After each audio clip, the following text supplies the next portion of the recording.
네, CCS 주주 여러분들 반갑습니다. 강프로입니다. 자, 이번 영상에서는 CCS에 관련돼서 기본적으로 가격 분석을 할 거고요. 그리고 시세가 한 차례 더 남았습니다. 근데 그 남아있는 시세가 언제부터 다시 시작이 될 건지 그 부분에 집중해서 이야기를 드리도록 하고요. 그리고 오늘 공시가 나왔는데 최대 주주 변경에 대한 공시가 드디어 나왔습니다. 이거 제가 지난 영상에서 이야기를 드렸었던 내용인데 컨텐츠 하우스 210이죠. 여기서 CCS의 대주주 지분 24.24%를 200억에 매각했다는 완료됐다는 내용이 공시로 발표가 됐습니다. 근데 이미 기사가 나왔는데 공시 기한에 맞게 나온 거라고 보시면 되고요. 내용상 변화된 요인은 없습니다. 그 내용을 한번 제가 보여드리면 요 내용입니다. 자, 보세요. 자, 의무 발생일 11월 10일 그쵸? 그리고 어저께 작성을 했고 공시가 나온 겁니다. 자, 요 내용 한번 보시면요. 자, 주식 매매 및 담보 제공에 따른 변동 보고. 자, 이렇게 보시면 돼요. 기존의 대주주가 한번 보죠.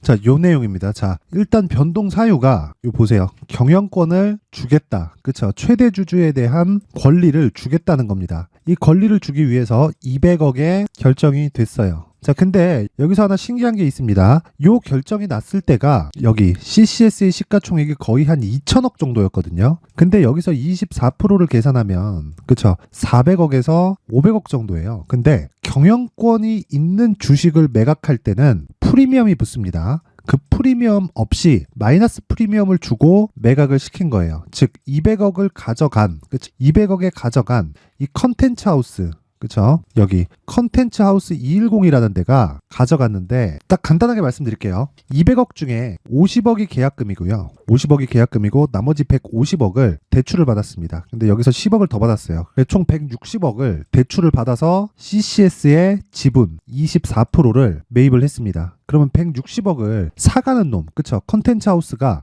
신용으로 받았냐? 그게 아니에요. CCS의 지분 24%를 담보로 맡기고 담보 기간을 정했습니다. 그게 1월 9일이에요. 1월 9일. 두 달도 안 남았죠. 그쵸? 두 달 동안 160억을 빌린 겁니다. 그러면 두 달 뒤에는 이 돈을 갚아야 돼요. 만약 갚지 않으면 매각이 나옵니다. 뭐가? 주식 매각이. 그쵸? 담보권을 실행을 해야 되니까. 흔히 반대 매매라고 하죠. 그쵸? 이런 부분이 나올 수 있는 부분이 있다. 근데 200억을 기준해서 보면 대략 가격상으로 보잖아요. 한 1,300원 정도 나옵니다. 주가 기준에서. 그러면 지금 3,200원 정도 하니까 여기까지 못 내려갈 건 없죠. CCS 자체가 작전주니까. 근데 이런 상황이 있다 정도로만 알고 계시면 될 것 같고, 제가 이야기를 드리고자 하는 건 이걸 우리가 역으로 이용하자예요. 그게 뭐냐면요. 잘 들어보세요. 자, 200억을 50억의 계약금을 주고 일단 주식을 받아와서 그 주식을 담보로 160억을 더 빌려서 잔금 치르고 나머지 10억은 부대 비용이 들어갔겠죠. 뭐 세금이나 기타 등등. 그쵸? 그런 부분이 들어갔는데 생각해 봐야 될 건 160억 원어치에 대한 담보권이 설정이 되어 있고 총 주식수 대비해서 160억을 나눠서 보면 CCS의 단가, 즉 매도가 나가지 않는 단가는 거의 한 1,100원인가 1,300원인가 아마 나와요. 이거 제가 이틀 전에 계산해가지고 영상을 올려드렸는데 그 부분 한번 참고해 보시고요. 우리가 봐야 될 건 1월 9일까지 얘네가 1,300원까지 내려가지 않기 위해서 안간힘을 쓸 겁니다. 그렇죠. 정말 안간힘을 쓸 거예요. 그러면서 자금을 마련하던가 자금이 마련되지 않으면 그렇죠. 이 주식을 던지겠죠. 그렇죠. 근데 던지는 과정에서는 급락이 나올 수 있습니다. 그러면 자 1월 9일 이전에 더 올라가는 건 난 잘 모르겠고요. 내려가잖아요. 다시 올라옵니다. 그러면 우리는 뭘 기다려야 돼요? 리스크 대비해서 리턴의 폭을 기다려야 되죠. 그쵸? 내가 위험을 감당을 10을 하는데 수익도 10이 나와. 그러면 그쵸? 10 하면 상계 처리되죠? 기대 수익은 0이라는 거예요. 그쵸? 왜? 10의 기대 수익이 아니라 손실 볼 수 있는 가능성도 10이 발생하니까. 그러면 내려갔을 경우에는 어떻게 돼요? 세력들이 우리 편이 됩니다. 왜? 얘네가 지켜야 되거든. 1월 9일 전에 매각 나가면 어떡하려고. 둘이 한 편이라는 건 그 돈이 회수된다는 내용을 가정했을 때 한 편인 거고, 한 편이 안 되는 건 이 돈을 맞추지 못했을 때입니다. 근데 단기적인 상승폭을 보면 500원에서 4,000원까지 올랐습니다. 그쵸? 단기적으로 많이 올랐죠. 두 달 동안 8배 올랐는데 많이 안 올랐다고 하시는 분들은 그분들이 문제가 있는 겁니다. 그렇게 생각하시면 안 돼요. 많이 오르긴 많이 올랐어요. 그리고 오늘도 급등락을 보여주고 있는데 이 급등락을 보여주는 폭이 고가 13%에 저가가 마이너스 5.3%예요. 그러면 한 20% 정도의 등락 구간이 있다. 그렇다는 건 지금 누군가는 차익을 실현하고 있다고 보시면 되는 겁니다. 그런데 여기서 중요하게 보셔야 될 건 우리는 여기서만 안 사면 되는 거예요. 딱 이 밴드를 잡아서. 자, 그러면 이쯤 돼서 제가 어떻게 CCS를 매매를 했는지를 보여드리겠습니다. 첫 번째 10월 30일 날 저는 매매를 했습니다. 그리고 저는 무조건 신고가 종목만 주구장창 매매합니다. 딱 보세요. 10월 30일 월요일입니다. 자, 저는 이 강프로의 무료 소통방에 지금 500분 정도가 함께하고 있는데 여기서 정확하게 보세요. STX 중공업, RS 오토메이션, CCS. 자, 내용 한번 보겠습니다. 8시 58분. 그쵸? 시간 10월 30일. 왜 이날 매수를 했을까요? 정확히 말씀드립니다. 신고가 종목만 매매하고요. 그리고 매물 소화 과정을 거치는 종목을 봅니다. 근데 소형주는 무조건 반등을 확인합니다. 그럼 반등을 확인하지 않고 신고가 종목을 매매하는 방법은 뭐가 있을까요? 대형주에 대한 파악이 되었을 때, 그쵸? 이 부분 반드시 기억하셔야 돼요. 그쵸? 대형주에 대한 파악이 되었을 때는 이렇게 급락 나오잖아요. 그냥 밑에 사면 돼요. 근데 CCS는 소형 중에 초소형주입니다. 그런 경우에는 무슨 짓이 어떻게 일어날지 몰라요. 상패가 나올 수도 있어요. 그러면 그런 부분을 감안해서 내가 확인하는 과정을 거쳐야 돼요. 그래서 딱 정확히 10월 30일 날, 그쵸? 이렇게 매매를 했다. 하루에 20% 수익. 시가 2.68, 종가 21.05%니까 19% 정도 떨어지죠. 대략 20% 정도의 수익이 하루에 발생했다. 근데 제가 시초가에 공략하는 모든 종목은 상한가를 가지 않는 이상에는 당일날 매도를 합니다. 종가 기준에서 모든 종목을 다 털어요. 시초가 매매는 최대 3종목까지 나가는데 이건 그냥 다 턴다고 보시면 됩니다. 그리고 나서 이틀 쉬고 상한가를 가더라고요. 그럼 저는 여기서 수익을 못 냈죠. 그래서 제가 상한가를 간 날이 금요일이에요. 이때 무슨 일이 벌어졌냐면, 자 보세요. 11월 6일인가 아마 그럴 겁니다. 자, 딱 보이시죠? 11월 6일 CCS 8시 54분 정확하게 이렇게 나온 겁니다. 시간에 하한가를 갔거든요. 그래서 다음날 시가가 마이너스 15%가 잡혔고요. 저는 다시 시가에 또 들어갑니다. 그리고 나서 정확하게 매도 진입을 한다. 그쵸? 매도, 보합권까지 상승, 매도 나갑니다. 끝! VI 매도 걸고 그냥 끝! VI 풀리면 바로 체결.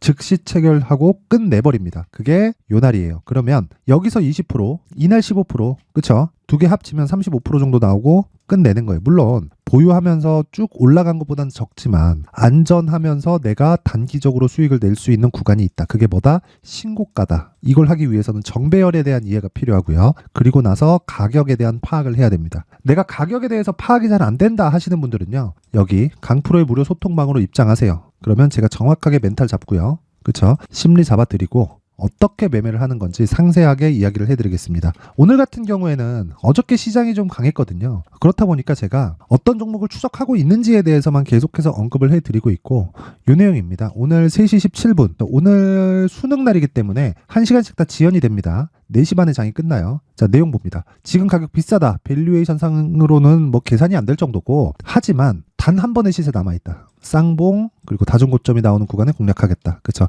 확인하고 매매하겠다는 거죠. 그러면 기본적으로 20일 이평선은 이탈을 해야 됩니다. 정확한 가격에 대한 파악이 중요하다. 자, CCS에 대한 가격 그리고 내가 장중의 단타 그리고 신고가에 대한 이해가 필요하다, 매매하기 어렵다 하시는 분들은 여기 강프로의 무료 소통방으로 입장하시면 되고요. 입장 방법은 영상 상단에 있는 전화번호로 참여라고 문자를 보내주시는 분들에 한해서만 제가 강프로의 무료 소통방 입장 링크를 순차적으로 보내드리도록 할 텐데 딱 오늘까지만 제가 보내드리겠습니다. 여기는 종목을 계속해서 제가 다루기 때문에 너무 많은 분들이 입장을 하시면 그쵸? 한 1000명, 2000명 이렇게 오면 제가 보통 한 중형주나 한 중대형주까지는 하지만 소형주를 하는 경우도 있기 때문에 종목에 제한이 걸릴 수가 있습니다. 그래서 많은 분을 받기는 그렇고요. 상단의 번호 확인해서 참여라고 문자를 보내주시는 분들 중에서 딱 오늘까지만 입장을 받도록 하겠습니다. 그리고 제가 앞서 말씀드렸었던 내용처럼 이렇게 CCS 관련돼서 어떤 식으로 가격을 잡는지 그 원리에 대해서는 자 여기 CCS의 가격과 단기 보유 전략으로 준비를 해놨는데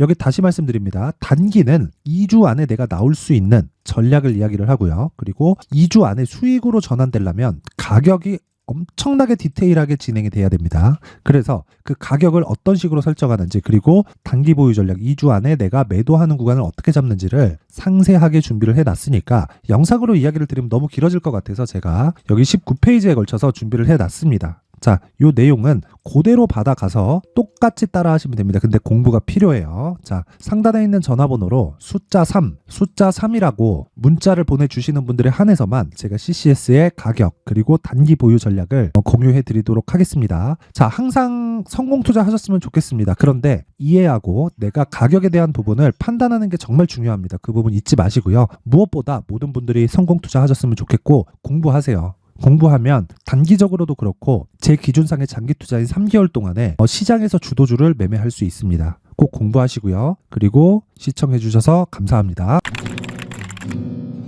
자, 이제 23년도 다 끝나가지만 매매를 하시면서 스트레스를 받으시는 분들이 있을 수 있습니다. 시장이 항상 그렇긴 하지만 그래도 제 구독자분들과 시청해주시는 분들을 위해서 앞으로 차기 주도주가 될 수 있는 대시세 종목을 준비를 해왔습니다. 단타나 짧은 수익만을 쫓다 보면요, 잦은 손절로 계좌가 망가지는 건 순식간이고요. 그만큼 수익하고는 거리가 멀어지겠죠. 장기간 유지하기가 어렵기 때문입니다. 결과적으로 주식시장에서 돈을 벌기 위해서는요, 어떤 계기를 만들어야 되는데 그 계기는 한 종목에 비중을 실어서요, 수익을 보는 것 말고는 없습니다. 쓸데없이 잦은 매매를 하지 말라는 이야기고요. 그리고 한 종목에 비중을 실을 수 있어야 된다는 겁니다. 그런데 이 비중을 실는 과정에서 성장 산업군에 대한 이해가 필요하다는 겁니다. 이 부분을 반드시 기억을 하셔야 돼요. 자, 이런 성장 산업에 대한 구조와 제가 앞서 말씀드렸던 신고가 그리고 선반영 구조에 대해서 이해를 했을 때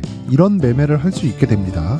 2월 7일 강프로의 대시세 종목으로 에코프로 매수가는 17만원 이에서 진행이 됐고요. 그리고 목표가는 50만원부터 자율 매도 구간으로 잡았죠. 예상 수익 범위가 200% 이상으로 되어 있는데 신고가 이후에 선반영 평균치가 200% 이상이기 때문에 그렇습니다.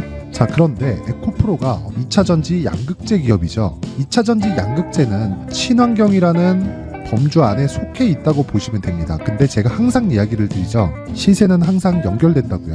앞으로 나올 대시세 종목도 이런 친환경이라는 성장 산업군에 포함되어 있어야 됩니다. 자, 이런 성장 산업군에 포함되어 있는 걸 확인한다면 이 내용처럼 세 가지의 공통점을 가지고 있습니다. 1년에 많은 종목이 발생하지 않고요. 그리고 세력들의 장기간 매집 구간이 확인돼야 되고, 그리고 상승하기 시작하면 평균적으로 3개월 정도의 상승 구간을 보이기는 하지만 제가 2개월이라고 작성을 해온 건 한 가지 내용 때문입니다. 한 달은 확인하는 과정이 필요하기 때문입니다. 이게 무슨 얘기냐면 성장 산업에 대한 부분, 그리고 이런 공통점, 여기다가 기술적인 내용을 다 포함을 시키더라도 절대적으로 가격이 우선적으로 반영이 되는 것이기 때문입니다. 에코프로도 마찬가지예요. 장기간 하락하면서 최악의 국면을 거쳐왔고요. 이 구간에서 먼저 하락을 했다는 건 앞서 말씀드렸던 내용처럼 고가에 대한 부분이 아니라 저가, 즉 나쁜 부분을 반영한 이후에 신고가를 발생을 시켰다는 건 앞으로 좋을 부분을 반영이 되고 있다는 거죠. 그런데 본격적인 시세는 신고가 이후라고 말씀을 드렸고 지금은 매물 소화 과정을 보내고 있습니다. 앞서 말씀드린 대로 가격 먼저 분석을 끝냈죠. 그리고 나서는 정부 정책의 방향과 맞는지를 체크를 해야 되는 겁니다. 2023년 대시세 종목인 에코프로도요, 정부 정책의 방향에 맞는 종목이라고 볼 수 있겠죠. 물론 이런 종목들도요, 신고가 이후에 시세를 낸다는 건 반드시 기억하고 있어야 됩니다. 자, 이런 내용을 토대로 23년 상반기 에코프로와 같은 대시세 종목을 준비를 해왔습니다. 자, 하반기 대시세 종목은 영상 상단의 전화번호로 대시세라고 문자를 보내주시는 분들에 한해서만 공유해드리도록 할 테니까 영상 상단의 전화번호 확인해서 하반기 대시세 종목으로 큰 수익 내셨으면 좋겠습니다.